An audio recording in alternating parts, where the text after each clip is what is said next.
Victims, bereaved families, politicians, legal experts have called for prosecutions after the inquiry chair, Sir Brian Langstaff, said the scandal was not an accident. Here he is being applauded by those who fought for justice.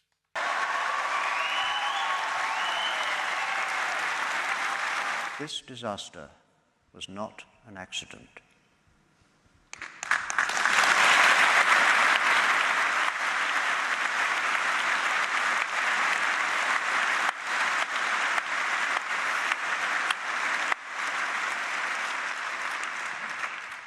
People put their faith in doctors and in the government to keep them safe, and their trust was betrayed.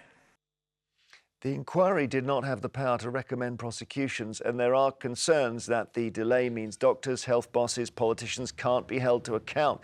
Legal experts say it is not too late, though. So let's just have a look.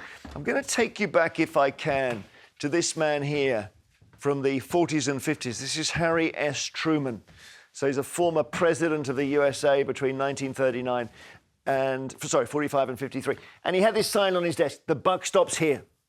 And it's a very famous sign, "The buck stops here." Everyone blames the next guy up the ladder. It means, but I can't pass the buck, so I take the blame.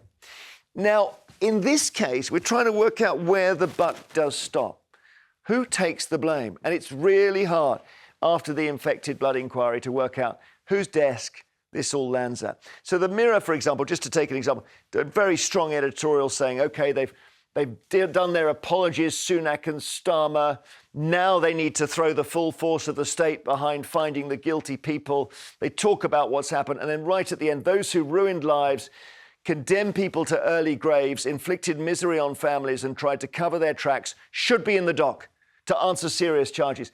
The problem is whose desk? Who goes into the dock? It's really hard. And we know, because we've got this profoundly moving collage, we know the names, the ages of those who died from infected blood, from HIV, from hepatitis C.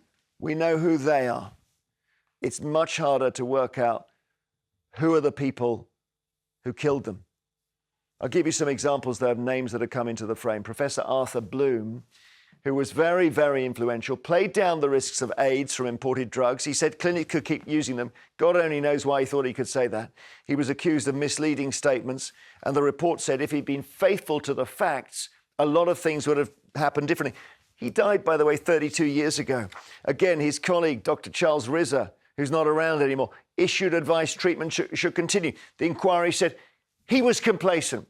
So there are those two who could be blamed who are not around. She's not around. Dr. Diana Wolford, an official at the Department of Health, who dismissed warnings that haemophilia drugs might be linked to AIDS as premature in 1983, saying it was unproven. That's not good enough if you're having injections of the stuff. Another man, Anthony Arenstam, was the director of the school that Janine's brother was at. Only 30 of 122 haemophiliac pupils who were there are still alive. He prioritised the convenience of administering the drugs. So you could mention all four of them.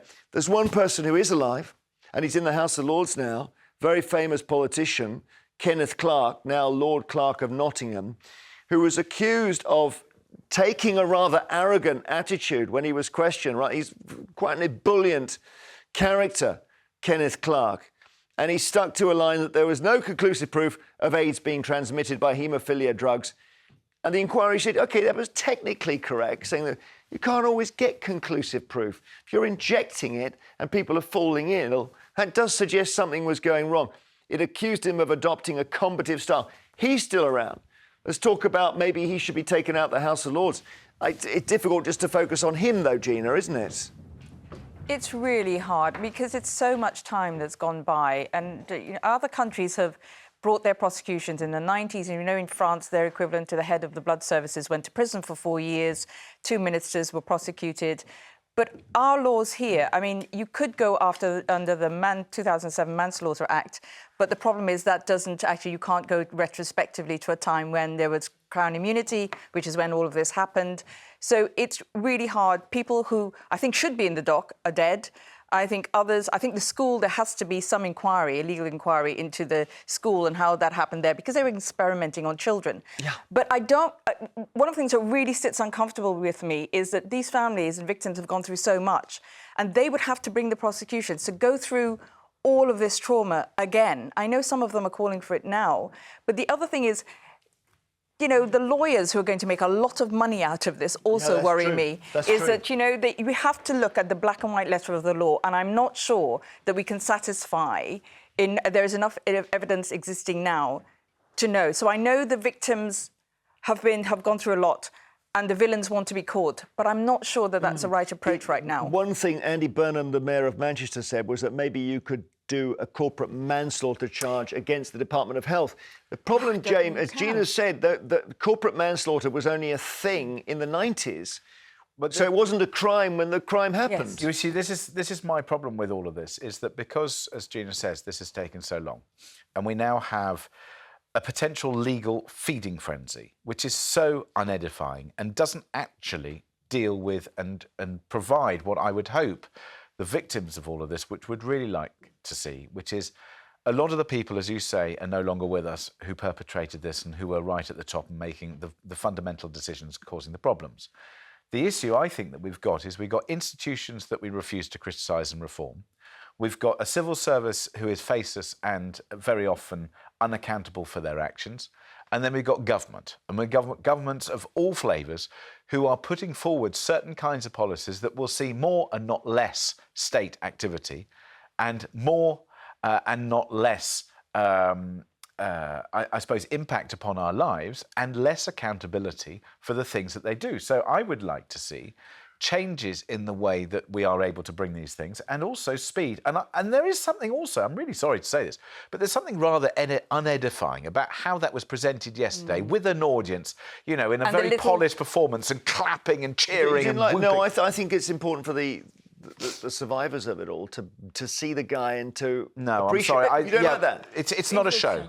It's really not a show. So, yes, by all means, have the key things. But to have this... victims of this thing, you know. Yes, but I'm sorry, but then if you're going to present... In a much more sombre way. They can behave how they want. They can behave how they want, but actually I think it's quite unedifying. And I also think that it's even worse than in the sense that we take this report and then, because of the way we produce these reports, and it's like it's vindication, but then there's nowhere for this report to go because it doesn't quite have the legal standing that it should have. No inquiries have a legal standing. But the other thing, don't forget, I mean, this is going to be the biggest tragedy and medical tragedy we've seen in scandal we've seen in this country. But don't forget, we've had Primidos, we've had vaginal mesh, we've had other things that have happened. Well, you've had the reports. We've had these things that reports have happened. They've sat on shelves, and actually, the recommendations of more ministerial accountability put into law, a new Nolan principles, new duty of candour, all of these things that are required in law never happen, and that's where I have a real problem about. But the reason they don't happen. So pause, please, for me, if you can. I want to mention Diana Woolford here, who we talked about earlier in the graphic. She's still alive, but what age I do not know, and whether you'd go for her or not. We will take calls on whether there should be criminal charges. Just to have a look here at some of the coverage, it's all over the papers today, this story, of course, and it's really worth actually getting a paper and properly going through the details. So the Sun, give them justice, but maybe yesterday was justice. I don't know. It's money. It's not convictions. That's the thing. Day of shame. The Guardian, the I paper. Day of shame. Day that shames the British state. The Times, Britain's day of shame, all the same phrase, day of shame, day of shame. And then here, the Mirror, and this is the key Mirror campaign, is you've got to see justice now. But as Gina was saying, the French did this inquiry in the 90s. They were able to find people and lock them up. We haven't got the same ability because time has moved on.